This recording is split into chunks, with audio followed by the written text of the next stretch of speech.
Foto ini adalah hasil sebuah rekayasa dan rekayasa ini memang diperlukan. Di channel ini gue upload konten apapun yang gue suka, gadget, fotografi, desain, dan marketing. Suka dengan tema tersebut, subscribe dan nyalain lonceng notifikasi jadi nggak ketinggalan video berikutnya. Kalian pernah lihat foto bersejarah ini? Momen di mana Soekarno memeluk Jenderal Besar Sudirman dengan erat? Yes, foto ini adalah hasil dalam tanda kutip rekayasa dan memang diperlukan sedikit rekayasa untuk menyampaikan narasi dan tujuannya. Buat kalian yang belum familiar dengan fotonya, konteksnya apa, dan analisa gue akan seperti apa, tenang, semuanya akan gue jelaskan di video ini. Ini seru banget nih. Oh ya, buat yang klik video ini dan baru datang ke channel gue ucapkan welcome, selamat datang. Di channel ini gue bikin konten seputar teknologi yang gak melulu tentang unboxing, review, atau impresi pertama, tapi gue tarik ke berbagai macam aspek seperti marketing, desain, psikologi, dan filosofi. Dan kadang suka offside juga membahas hal yang irisannya tipis banget. Kayak video kali ini di mana gue membahas soal fotografi dan sejarah. Mungkin kedepannya bisa tentang art juga. Intinya gue membahas apapun yang menarik buat gue. Mudah-mudahan bisa menjadi hal yang menarik juga buat kalian. Gimana pendapat kalian? Tulis aja di kolom komentar, oke? Yuk kita mulai kuliah hari ini. Oke, kalau ngomongin fungsi fotografi dalam arti tujuan sebuah foto, gue melihatnya bisa dibagi menjadi 3. Dokumentasi, ekspresi, dan narasi. Dokumentasi misalnya yang biasa kita lakukan sehari-hari, foto keseharian dalam mengabadikan momen, atau bisa juga untuk kebutuhan arsip.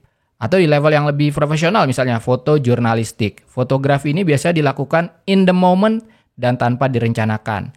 Ada momennya atau ada kebutuhannya, ya tinggal jepret, selesai. Ekspresi, sesuai namanya dilakukan untuk sebuah ekspresi seni atau kreativitas. Contohnya, konseptual fotografi, landscape fotografi, atau abstrak fotografi. Fotografi ini bisa dilakukan spontan atau dengan perencanaan, selama tujuan ekspresi dan kreativitasnya bisa tercapai. Narasi, fotografi ini biasanya dibuat untuk kepentingan sebuah komunikasi. Pengambilan fotonya pun harus direncanakan dengan matang, malah kalau perlu harus direkayasa agar tujuan komunikasinya tersampaikan.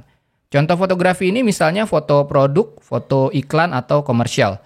Gue sendiri cukup familiar dengan fotografi ini karena berhubungan dengan kerjaan kantor gue di bidang advertising. Itu kenapa pada proses pembuatan fotografi untuk iklan, ada proses yang namanya pre-production, production, dan post-production. Mulai dari membahas konsep foto dengan fotografer hingga digital imaging. Loh, terus apa hubungannya dengan konteks foto di awal video tadi? Kalau ngomongin foto-foto yang berhubungan dengan arsip sejarah, pasti kebanyakan dari kita mikirnya kalau itu adalah asli dalam arti tanpa ada rekayasa sedikit pun dan dalam bentuk apapun. Bahwa itu diambil spontan, mengikuti terjadinya sebuah momen.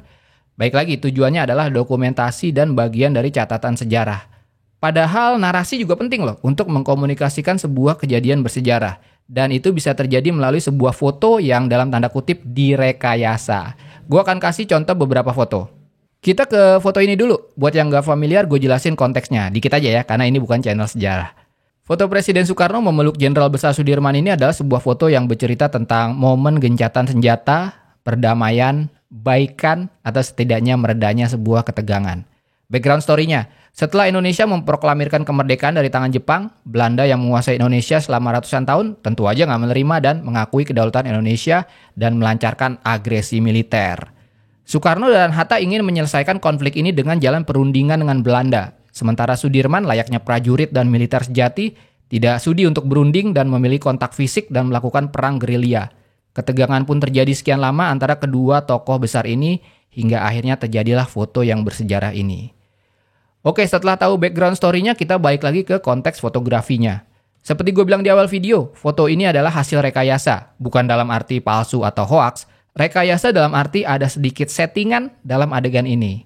Saat melihat foto ini, bayangan kita tentang apa yang terjadi saat itu adalah Presiden Soekarno yang memeluk Jenderal Sudirman, lalu fotografer dengan cepat mengambil momen tersebut.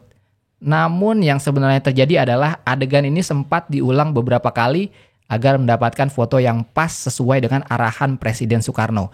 Berikut kira-kira kronologis dan dialog yang terjadi. Momennya dapat tidak, kata Soekarno kepada Frans Mendur, fotografer yang juga memotret momen kemerdekaan Indonesia tanggal 17 Agustus 1945. Frans Mendur yang saat itu tidak terlalu sigap pun menggeleng dan menjawab, terlalu cepat. Soekarno pun kembali memerintah. Kalau begitu diulang lagi adegan suncesnya.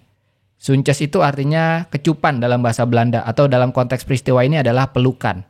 Akhirnya terjadilah foto yang menjadi salah satu ikon bersejarah bangsa Indonesia ini. Yuk kita analisa fotonya, baru setelah itu lanjut ke konteksnya. Sebenarnya kita bisa melihat bahwa memang ada sedikit settingan di foto ini kalau dilihat dari body gesture dan ekspresi wajah Presiden Soekarno yang agak sedikit acting. Karena momen seperti ini sangat sulit dicapai apabila dilakukan secara spontan. Analisa gue setidaknya butuh 5 hingga 10 detik untuk berdiam dalam pose tersebut untuk mendapatkan foto yang seekspresif itu. Dan analisa gue yang lainnya adalah kemungkinan besar adegan ini dilakukan berulang kali. Karena gue menemukan sumber foto lain dengan setting dan angle yang sedikit berbeda dengan adanya Ibu Fatmawati di latar belakang. Atau memang ini adalah situasi yang berbeda atau diambil melalui angle dan kamera yang berbeda. Kalau ada yang tahu silahkan tulis di kolom komentar. Sebelum lanjut lagi kalian mungkin nanya, tapi praktek men-setting situasi untuk dokumentasi foto ini lumrah dan banyak dilakukan gak sih? Bukannya momen dan arsip sejarah itu harus seotentik mungkin ya? Well, baik lagi tujuannya apa? Sekedar dokumentasi atau ada narasi yang ingin dibangun? Apa reaksi yang diharapkan? Sebuah akurasi atau keakuratan peristiwa? Atau ingin membangun sebuah emosi? Dan menjawab pertanyaan tadi, yes, praktek ini sangat lumrah dilakukan. Gue akan ambil 2 contoh foto bersejarah lainnya yang melalui proses settingan ini. Pertama, kalian pasti pernah melihat gambar ini, pengibaran bendera di Iwo Jima oleh marinir Amerika Serikat setelah memenangkan pertempuran Iwo Jima di Perang Dunia Kedua. Foto ini adalah foto kedua yang diambil, tentu aja dengan konsep dan komposisi yang telah diatur hingga menimbulkan kesan dan narasi yang lebih heroik. Foto pertama sebelum dibuatnya foto ini kira-kira seperti ini. Silakan kalian nilai mana yang terlihat lebih heroik dan menimbulkan emosi. Foto kedua, foto pengibaran bendera Red Army Soviet di gedung parlemen Jerman di Berlin. Konteks story-nya, Soviet berhasil menguasai Berlin dan mengalahkan Nazi Jerman. Mereka memerlukan sebuah foto yang ikonik untuk sebuah simbol kemenangan.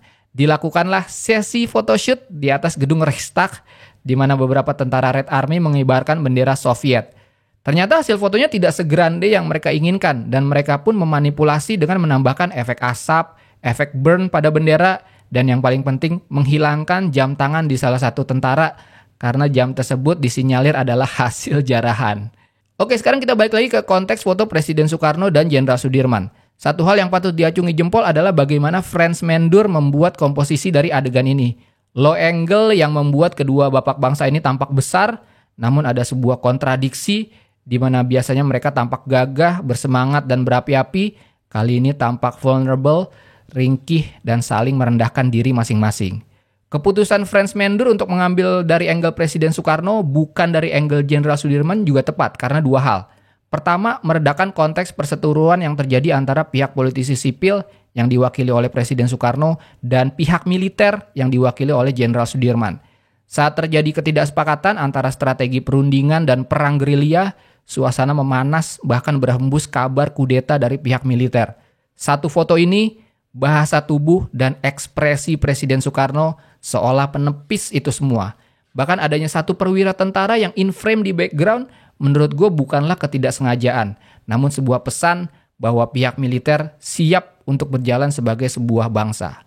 Kedua, apabila foto diambil dari angle Jenderal Sudirman, itu hanya akan menunjukkan fisiknya yang lemah karena bergelut dengan penyakit TBC dan lama melakukan perang gerilya. Cukuplah kita mengenal sosok Jenderal Sudirman dari jubah dan pengikat kepalanya yang khas. Dan yang paling penting, jiwa perwiranya yang mengutamakan bangsa dan negara. Oke guys, gue ucapkan terima kasih buat yang menyimak video ini sampai habis. Gue tahu ini agak sedikit off dengan tema teknologi yang sering gue bahas. Gue mau sedikit eksperimen dengan video-video essay, analisis, dan case study tentang apa yang menurut gue menarik. Kali ini tentang fotografi dan juga sejarah, mungkin lain kali gue akan coba bahas tentang art atau komunikasi visual. Tenang, video-video kayak biasa seperti teknologi, branding, dan marketing, dan review gadget itu masih akan ada. Intinya gue akan bikin video yang menurut gue menarik dan mudah-mudahan menarik juga buat kalian. Gimana, kalian suka atau enggak? Tulis di kolom komentar, most likely gue akan jawab pertanyaan dan komentar kalian kok. Kalau ada yang bisa menambahkan info lain atau apa yang menurut kalian menarik dari konteks video kali ini, silahkan tulis juga di kolom komentar. Oke, segitu aja video kali ini. Jangan lupa like, subscribe, dan share. Follow Instagram gue Tangan Belang, cek link di deskripsi untuk informasi lebih lanjut tentang video ini. Thanks for watching, I'll see you next time.